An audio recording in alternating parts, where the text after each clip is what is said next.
Hello friends, आज एक आपको टॉपिक जो है पढ़ाएंगे जो निमसेट के नज़रिए से बहुत इम्पोर्टेंट भी है।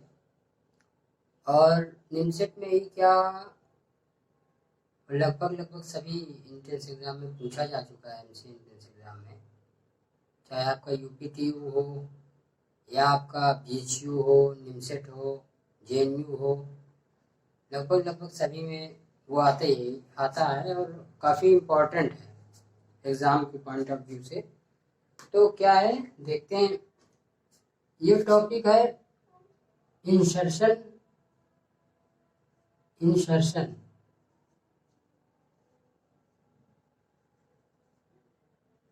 अब देखिए क्या इसमें एपी में भी इंसर्शन है और जीपी का भी है और एचपी का भी है। इंसर्शन का मतलब होता है इंसर्टिंग। अब जैसे इंसर्ट करना वैल्यू को किसी, अब इसमें देखिए क्या होता है। अगर एपी की बात करें, चलिए पहले एपी की बात कर लेते हैं। अगर एपी की बात करें, एपी का मतलब जानते ही होंगे आप, अर्थमेटिक प्रोग्रेशन। अर्थमेटिक प्रोग्रेशन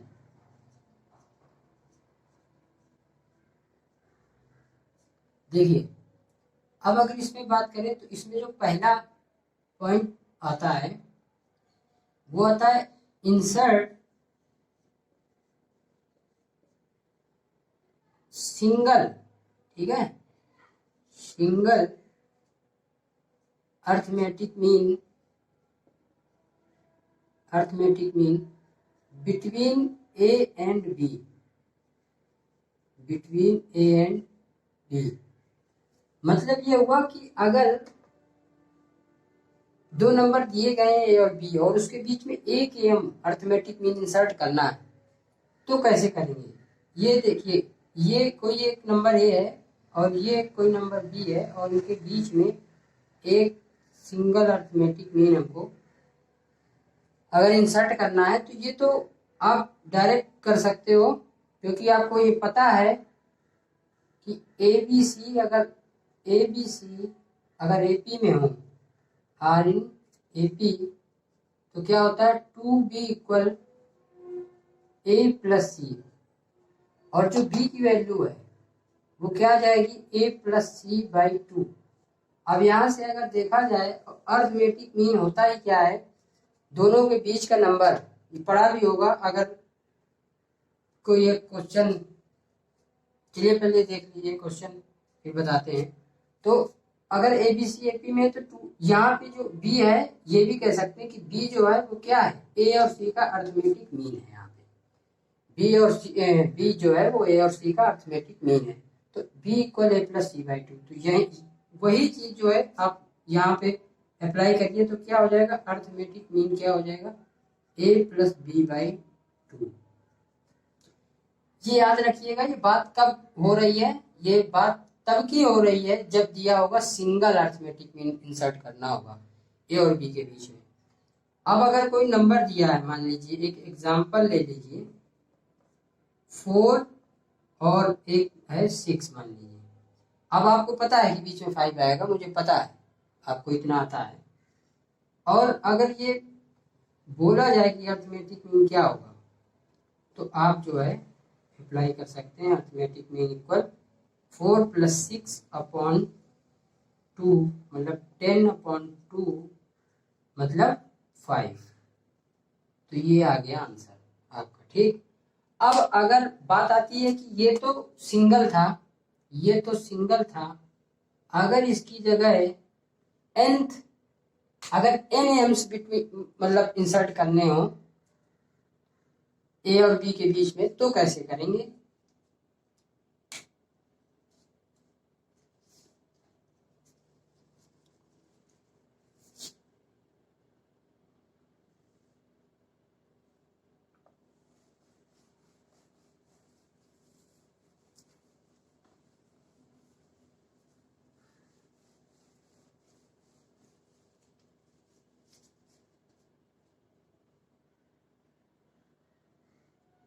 तो देखते हैं, अगर n एम्स इंसर्ट करने होंगे, सेकेंड पॉइंट जो है देखते हैं, अगर इंसर्ट insert n AMs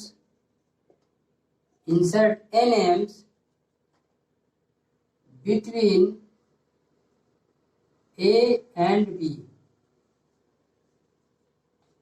अगर A और B के बीच में n AMs इंसर्ट करने हैं तो कैसे करेंगे? n AMs का मतलब हो गया ये A कोई है नंबर और ये कोई B नंबर है और ये A1 A2 A3 और ऐसे जो है ये इंसर्ट करने हैं। ठीक,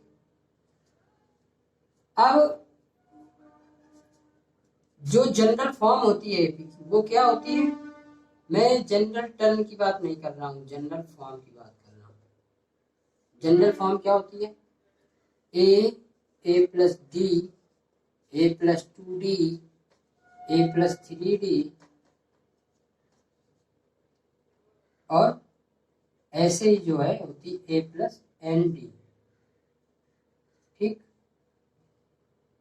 तो अब यहाँ पे ये देखिए, ये पहला टर्म ए है, ये क्या है? A plus D. ये क्या है? A plus D. ये यहाँ पे क्या है? A1, मतलब ये क्या है? A1। ये क्या है? A2। ये क्या है? A3। ठीक है, तो अगर मैं बात करूं कि यहाँ से A1 क्या आएगा, तो A1 क्या आएगा? A plus D. अच्छा, A2 क्या आएगा? तो A प्लस 2D और A3 क्या आएगा? A plus 3D। इसी प्रकार अगर आगे बात करें तो अब देखिए, यहाँ 3 है तो यहाँ 3, यहाँ 2 है तो यहाँ 2, ये 1 है तो ये 1 है। इसी प्रकार अगर बात करूं AN की तो क्या आएगा? A प्लस ND ये आएगा। अब आगे देखिए,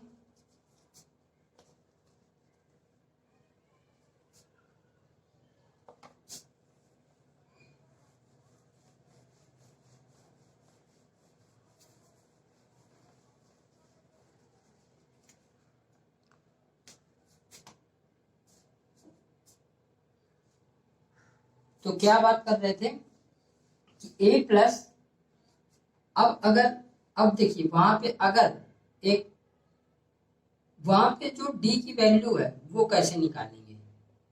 मतलब ऐसा दे रखा था A और A1 A2 A3 AN, B। यहाँ से अब A1 अगर निकालना है तो A प्लस डी। A तो पता है, D की वैल्यू निकालनी पड़ेगी। तो D की वैल्यू कैसे आएगी? ये देखिए D की वैल्यू क्या होगी। अब देखिए कैसे निकालेंगे D की वैल्यू। जनरल टर्म आपने पढ़ा है, जनरल टर्म ऑफ AP क्या होता है? Tn equal A plus N minus 1 into D, ये होता है जनरल टर्म। अब अगर देखा होगा जब लास्ट टर्म दिया हो और नंबर ऑफ टर्म्स पूछते हैं तो उस कंडीशन में आप क्या लगाते हैं? Formula L equal A plus N minus 1 into D, ये लगाते हैं। अब यहां से D की वैल्यू क्या आएगी? L minus A equal N minus 1 into D. ये क्या है? L माइनस A, ये नीचे आ जाएगा N minus 1 equal D. D की वैल्यू ये आ गई। ये डी की वैल्यू कैसे आती है वो आपको बताया, ऐसे आती है डी की वैल्यू। और अब मैं अगर ये लास्ट टर्म है तो यहाँ पे लास्ट टर्म क्या है? बी। तो अगर मैं यहाँ पे बी रख दूं एल की जगह तो ये क्या बन जाएगा? बी माइनस ए अपॉन एन माइनस 1, तो ये हो गया डी।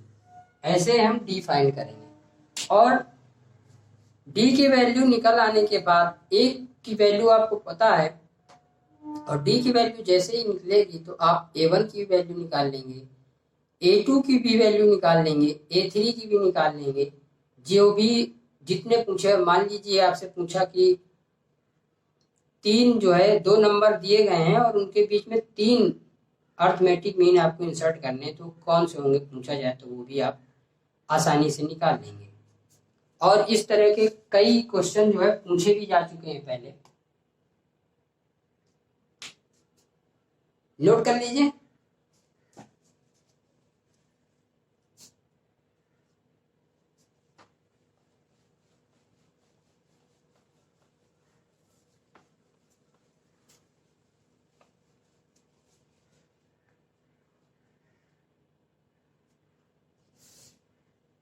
अब देखिए एग्जाम्पल एक ले लीजिए, मान लीजिए 4, एक एग्जाम्पल है, मान लीजिए 4 और यहाँ पे 8 और इनके बीच में 3 अर्थमेटिक मीन इंसर्ट करने हैं। तो ये मान लीजिए A1, A2 और ये A3। कैसे करेंगे, करने का तरीका आपको बता चुका हूँ। A = 4 है, यहाँ पे सॉल्यूशन है। A = 4, B = 8, D की वैल्यू बता चुका हूँ कैसे निकालनी, B - A। मैं फिर से लिख देता हूँ, जितना लिखेंगे उतना याद रहेगा। तो कितना आएगा ये, D की वैल्यू B - A मतलब 8 - 4 अपॉन N की वैल्यू 1 2 3 4 5, नंबर ऑफ टर्म्स 5 - 1 8 - 4 4 5 - 1 4 4 में 4 गया 1, D की वैल्यू 1। और अब A1, D की वैल्यू पता है, A की वैल्यू पता है, तो A1 क्या होगा, A1 = A + D, मतलब A की वैल्यू 4, D की वैल्यू 1, A1 आ गया 5, A1 आ गया 5। नोट कर लीजिए। A2 की वैल्यू इसी प्रकार आप निकाल लेंगे, A + 2D, तो A की वैल्यू 4 और 2 × 1, तो ये कितना हो गया 6, A2 की वैल्यू हो गई 6। इसी प्रकार A3 की वैल्यू आप निकाल लेंगे, A + 3D, ये हो जाएगा 4 + 3 × 1, 4 + 3, तो ये आ गई A3 की वैल्यू 7।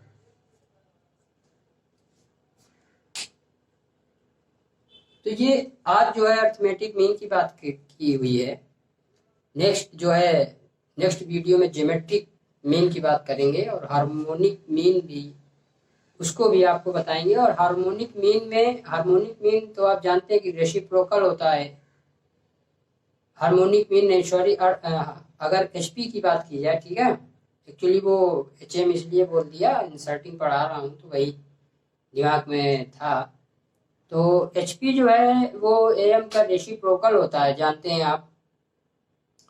तो वहाँ पे क्या होता है कि क्वेश्चंस को जो है AP में कन्वर्ट करके भी कर सकते हैं, लेकिन HP का एक डायरेक्ट फार्मूला होता है, वो भी मैं आपको बताऊंगा, जिसमें आपको कुछ भी नहीं करना, डायरेक्ट वैल्यू निकालनी रखनी है, वैल्यू पुट करनी है, डायरेक्ट आपको आंसर मिल जाएगा। तो ये आज के लिए ये नोट कर लीजिए। थैंक्स।